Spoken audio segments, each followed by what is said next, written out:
Welcome to the Infinite Women podcast. I'm your host, Allison Tyra, and today I'm joined by Karen Espinosa, a postgraduate student in heritage management at Bath Spa University in England, to discuss Two Women, One Abbey, and the Magna Carta.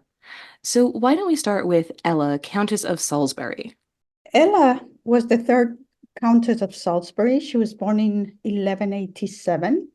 She was the only child, and she became the heir of the title. That's why she became the Ella Countess of Salisbury. Her father died when she was about 9 years old, and because she was born into aristocracy, the king was in charge. The king became the guardian of the daughters of aristocracy when they lost their parents. So in this case, the king became, Ella's custodian, and he decided that when Ella would become a teenager, she will marry the king's half brother. And that's why she married William Longpin. He was the half brother of the king. He didn't have any money. He didn't have any land. But the king was very concerned that, at one point he will become part of the revolutionaries who were against the king. So in a way to have him on his side, he chose a good bride for him who had money and who had a title. So when Ella became a teenager, she got married, and that's how William became the Earl of Salisbury. Also, what is very interesting about Ella, she was very devotee. Apparently, she got along very well with her husband, even though there was a very good age gap between the two of them. But she had 5 children, and when her husband was away in those days, many of the men went on to wars or crusades. So the woman was the one who was in charge of taking care of the house or the state. So because all the state, it was inherited from Ella's father, she grew up in learning to manage all the money and the state and the title and how to deal with aristocracy and the politics all around. Also, Ella became the High Sheriff of Wiltshire once her husband died. So because she was the official, the title came from her father. It didn't come from her husband. So when her husband died, she took the title on her, and she became the Sheriff of Wiltshire. And that is how she became the custodian of the Magna Carta, because her husband was one of the witnesses when the King John got together with the barons in 1225 and decided to redo the Magna Carta. So her husband was one of the witnesses. And because he was the Sheriff of Wiltshire, that's why he became the custodian of one of the 4 copies of the Magna Carta. And when he died, Ella became the sheriff and the custodian of the Magna Carta. And just for context, for anyone who's not familiar with the Magna Carta, this was the first document that put into writing the principle that the king and his government were not above the law. So it set a very important precedent, not only in England, but obviously that had ripple effects throughout all of the British Empire further down the road. So the copy that her husband William had that she inherited, this ended up being kept at Laycock Abbey until 1945. So we're talking 1225 to 1945. That's a pretty long time. Yes. Can you tell us a bit about Laycock Abbey and Ella's connection? Well, actually, Ella founded Laycock Abbey with her husband.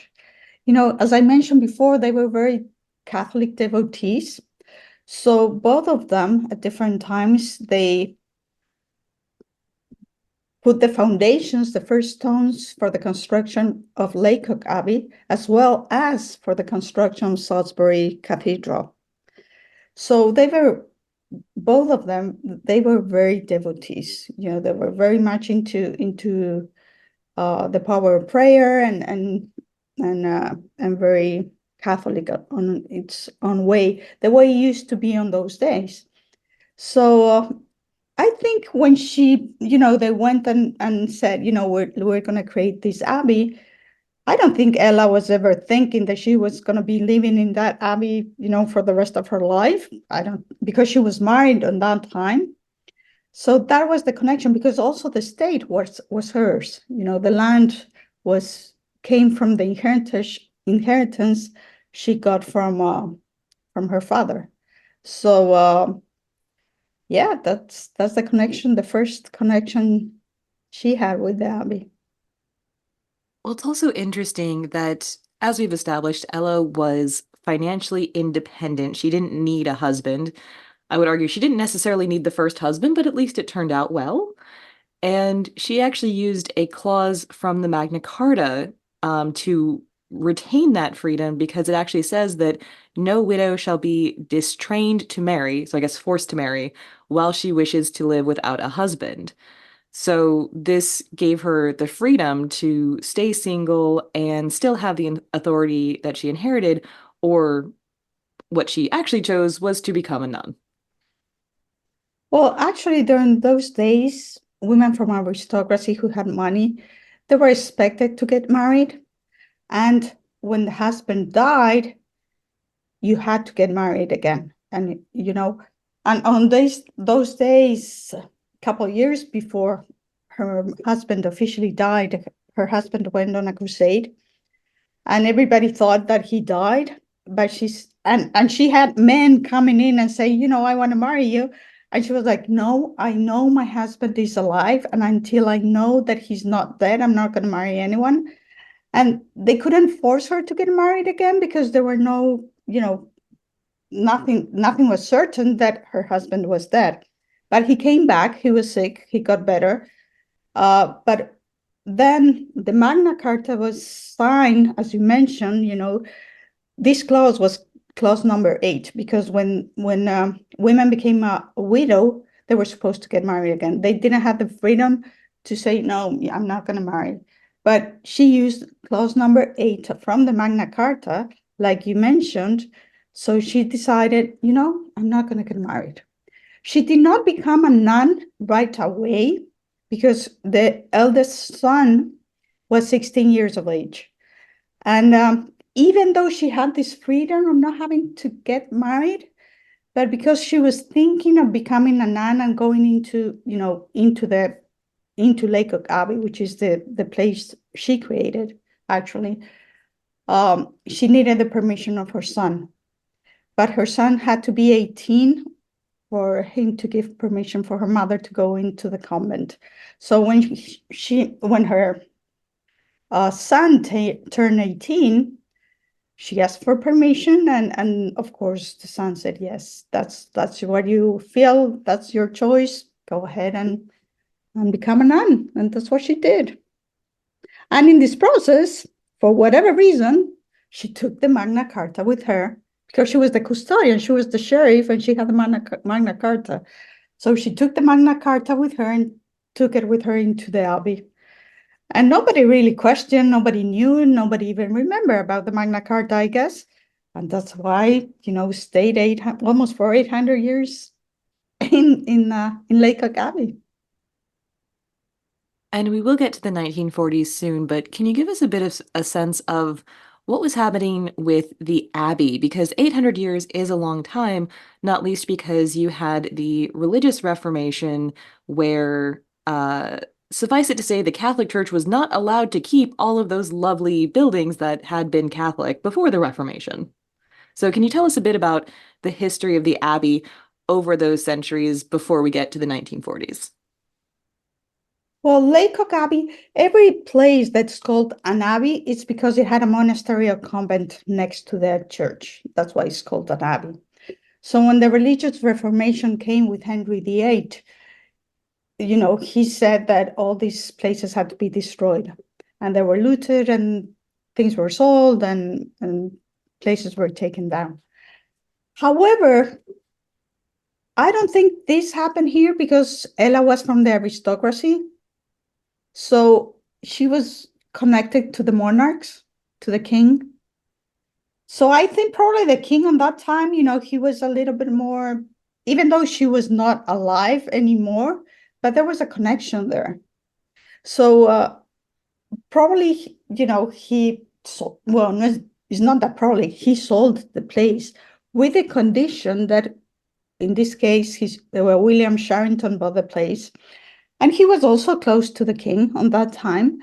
And the only condition he put was for the church to be destroyed. So the church itself was demolished, but the convent was not. So the convent became the country house of William Sharrington's family, which that's probably why it was kept, for all these 800 years later, it's still there. And so then we get into the 1900s, where Matilda Talbot was actually the last owner of Laycock Abbey. So can you tell us about her? Well, Matilda Talbot actually came down from the family of the first owner, from the William Sharrington. So that's another interesting fact about Laycock Abbey. Actually it only had 3 owners in 800 years. First was Ella, the founder and the nunnery. Then it was William Sharrington, and the house stayed within his family until Matilda Talbot, which that was 700 years later. Having a place for your family for 700 years, that's quite amazing.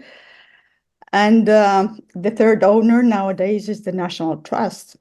And another interesting fact about Laycock Abbey is that it was never destroyed during any of the wars, not even, the wars inside England those times, or the World War wars, not even World War I, World War II. Laycock always was there. It was never bombed, never destroyed, never, of course, all the maintenance and whatever, those everyday kind of things, but not really outside circumstances that destroy the place. So that's one of the, for me, I think that's a very special thing. And I think it has to do a lot with the power of prayer. That was for 300 years, that was a place of prayer.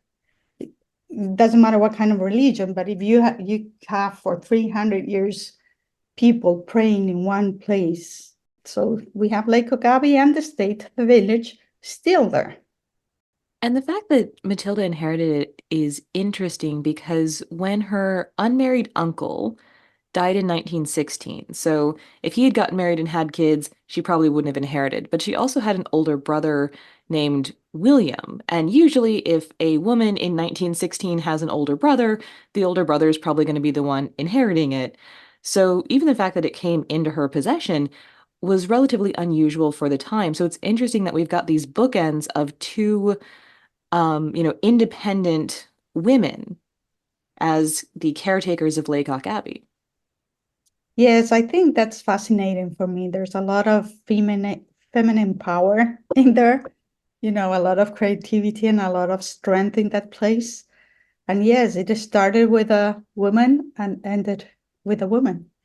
So I think that's also fascinating. And in those times, even Matilda was very surprised because, as you mentioned, on those days, the male son of, was the one who's going to inherit the property. So she asked her brother, do you want to take care of the abbey? Do you want it? And William said, no, it's yours. It was given to you. You can keep it. I can help you if I can in whatever way, but that's yours. It was given to you. So that's also quite an interesting attitude for the times. And yeah, and she did a very good, I think Matilda did a very good job in managing the place by herself on those days. So she inherited Laycock in 1916 when her uncle died, and she continued to live there until 1956. But as you mentioned, the property was donated to the National Trust. So she was actually living as a tenant of the National Trust after she sort of handed everything over in Yeah. 1944. And she also gave the Magna Carta to the British Museum in 1944. So that's how it ended up there. Had people just sort of lost track of the copies? Like, did anyone know it was there and it was rediscovered? What happened there? That's not true. Probably the family knew the Magna Carta was there, but nobody really, talk about it for whatever reasons. And it's interesting because the Magna Carta became one of the foundations for the human rights convention and the human rights treaty we have nowadays that was created in the United Nations. So after World War II. So yeah, the Magna Carta just stayed in the family, and I guess it was a document that everybody knew it was there, but nobody really paid that much attention to it. And it is said that when World War II was happening, Matilda took the Magna Carta and other documents inside some kind of box, and she buried this box somewhere in the state because she was afraid that they were going to be bombed and destroyed or something. But that didn't happen. So she took the box out again. And probably that's when she decided, well, what is it I'm going to do with this? This sounds important. Let's give it to the country. And that's why she approached the British Museum, and now it's in the British Library. Not to be classist, but I think that has to be like the most aristocratic thing I've ever heard. Oh, yeah, that's just our family copy of the Magna Carta. We keep it in a box. Oh, I think people just forgot about it because the Magna Carta actually was a peace treaty. It was not basically, it was just a document that was signed, not even signed because they didn't sign anything in those times. They put a seal on the document. It was the king's seal. So it's mostly a document that probably they sealed many, many documents on those days. And the first Magna Carta, it only lasted for about 8 weeks because the Pope on that time rejected the Magna Carta. However, the son of the king at that time, who became the king, he said, let's take again the Magna Carta and let's work on it again. And they changed many clauses. This clause of women not having to get married again was kept. So that gave a lot of freedom to women on those days, yes. But many other things were changed. So that's probably why they didn't really pay that much attention to the Magna Carta, because it was changed and only 4 copies were available, and God knows where those 4 copies went. And they were not written in English. In those days, they spoke kind of Latin and French and English. It was kind of a mixture kind of thing. So it's probably one of those documents that were there, and probably they didn't even understand what it said on the document itself. In the case of Matilda, she was very good with languages. She spoke many languages. She spoke English, Russian, French. Probably she knew a little bit of Latin, because that's the way women were educated in those days. They didn't go to school, but you know, they got education in the house. You were supposed to learn many languages. You were supposed to learn to cook. You were supposed to take care of the house and many other things. So probably she probably understood the document when she read it or something. And she said, well, it sounds important, let's keep it in a box. Now, what was it about this topic that really drew you in? Well, the fact that it began with a woman and it ended with a woman, and actually the manager of Laycock Abbey in the National Trust nowadays is a woman. So there's a lot of female energy in the place. It's a place that has been there for almost 800 years, and it has not been bombed. It has not been, destroyed. It was the only abbey that was not destroyed during the religious reformation. So I think there's a lot of specialness about this place. And having these two women who they were not social activists as to going out into the street and trying to make a change. They knew their social structure. However, they found the ways, the loopholes within their social structure in order for them to find the way to be independent and to have power and authority. And that's what both women did on their own right. I don't think they were thinking of doing that, but they had a calling inside that they just tried to find a way to do it right, because apparently all their actions were not only a think about them, they were thinking about the people and the well-being of their family and the well-being of the people who live in the village, because they also own Lakewood Village, because that was the state, that was part of the state.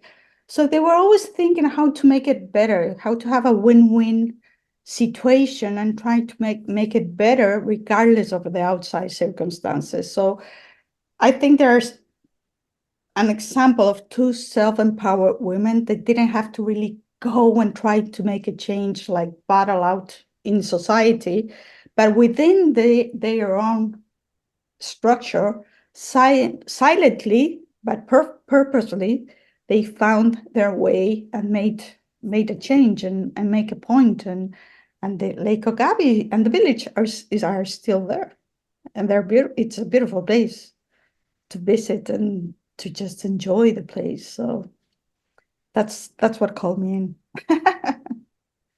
Join us next time on the Infinite Women podcast, and remember, well-behaved women rarely make history.